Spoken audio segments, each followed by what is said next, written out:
तीन प्रकार की श्रद्धा का वर्णन है। आहार स्वपि सर्वस्व त्रिविधो भवति प्रिया यज्ञ तथा तथा दानम तेषां भेदमिमं शृणु। भगवान कहते हैं जो कुछ भी हम कर्म करते हैं वो तीन प्रकार के गुणों में बढ़ जाता है, सतोगुणी, रजोगुणी और तमोगुणी। बहुत से ऐसे व्यक्ति हैं जो अपने परिवार के लोगों को कहीं कोई सत्संग में अगर ले जा लेते हैं तो थोड़ी सी देर में ही उसको पता नहीं कितनी चीजों का ज्ञान हो जाता है और उसका जीवन में जो कभी नहीं किया वो भी कर्म अपने आप जो रुका हुआ होता है वो होने लगता है। क्योंकि हमारे अपने पूर्व जन्म के कुछ ऐसे कर्म होते हैं जो बीच बीच में जाकर के बाधा पैदा कर देते हैं, पर कुछ ऐसी चीजें होती हैं जो बाधा को दूर कर देती है। अगर कोई व्यक्ति 1-1.5 घंटा के लिए आ जाता है अपने यहाँ पर तो भगवान का अभिषेक करने को भी उसको मिल जाता है, उसको पुराणों की कथा सुनने को भी, कीर्तन भी हो जाता है और सबसे बड़ी बात है गीता का पाठ हो जाता है। गीता कोई संत मुनि महात्माओं की लिखी हुई नहीं, ये भगवान की वाणी। और अपने यहाँ आने वालों से जो पूजा पाठ करने आपके यहाँ आते वो भी बहुत डरते कि पता नहीं हमसे कोई गलती ना हो जाए कुछ पूजा पाठ कराने में, क्योंकि ये करते हैं, इनको पता है। जो आपके यहाँ पूजा पाठ कराने आते हैं आप देखेंगे थोड़ा गीता का एक श्लोक पढ़ो, वो कहना ही नहीं ये हम नहीं पढ़ते, क्योंकि उनकी श्रद्धा नहीं, उनका काम है कि वो पूजन पाठ करा करके अपना पेट चला सके, पर उनकी परमात्मा के प्रति श्रद्धा नहीं। अगर परमात्मा के प्रति श्रद्धा हो तो वो परमात्मा से जुड़ने की बहुत कोशिश करेगी। तो इसलिए एक व्यक्ति परमात्मा की तरफ देख करके काम करता है और एक व्यक्ति पैसे की तरफ देखता है कि मेरे को इससे फायदा कितना होगा।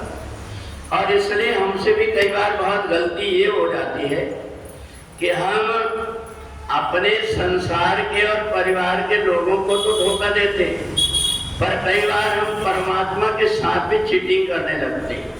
तो भगवान ने कहा आहार स्वपि सर्वत्र त्रिविधो भवति प्रिया।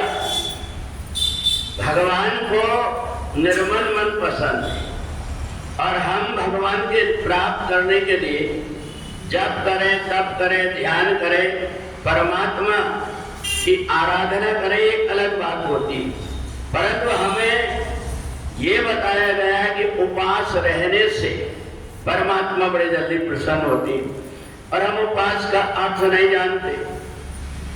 जो व्यक्ति अपने घर में उपास रहता है उससे पहले कह दो कि हम फलाहार नहीं बनाएंगे तो वो कहेगा फिर नहीं रहता। तो इसलिए हम कई बार इतनी बड़ी गलती करते हैं। अगर फलाहार होता है, उपवास में कोई चीज होती है, वो 3 चीजें चलती केवल, कंद, मूल और फल। इसके अतिरिक्त जो कोई भी व्यक्ति कुछ भी खाता है तो ये समझ लो कि वो चीटिंग कर रहा है। उससे अच्छा परमात्मा को भोग लगा करके हर दिन बहुत खाते हैं, वो दिन जितना शरीर चल जाए उतना कर ले। तो ये आहार स्वपि सर्वत्र त्रिविधो भवति प्रिया। भगवान कहते हैं कि ये हमारे मन के अंदर, और इसलिए ऐसी ऐसी चीजें हम उपवास के दिन खाते हैं जो हम कभी सालों नहीं खा पाते। तो इसलिए भगवान ने 17वें अध्याय में 3 प्रकार की श्रद्धा बताया। अगर तुम्हें तप करना है तो 3 ही तो तप है, वाणी के तप है, मन का तप है और शरीर का तप। शरीर से सेवा कर लो, अपने शरीर से किसी को कोई नुकसान ना हो, ये शरीर का तप हो गया। वाणी से ऐसी बात मत बोलो कि दूसरों का हृदय दुख है, ये हो गया। साथ में थोड़ी बहुत झूठ सच बोलना पड़ता है संसार में, भगवान के नाम का जप कर लिए, ये वाणी का तप हो गया। और मन से हम किसी का भी बुरा ना सोच करके, अपने वेदों ने कहा है सर्वे भवन्तु सुखिना, सबकी सुख की कामना करो। इस प्रकार का जिसका तप हो गया वो नित्य परमात्मा की भक्ति में लगा रहता है। और गीता भगवान के पास जाने का ही है। हर गीता के अध्याय में उपनिषद, उप माने पास में, ये जो गीता आपने पढ़े हुए हैं ये परमात्मा के पास में तुमको ले जा देती है।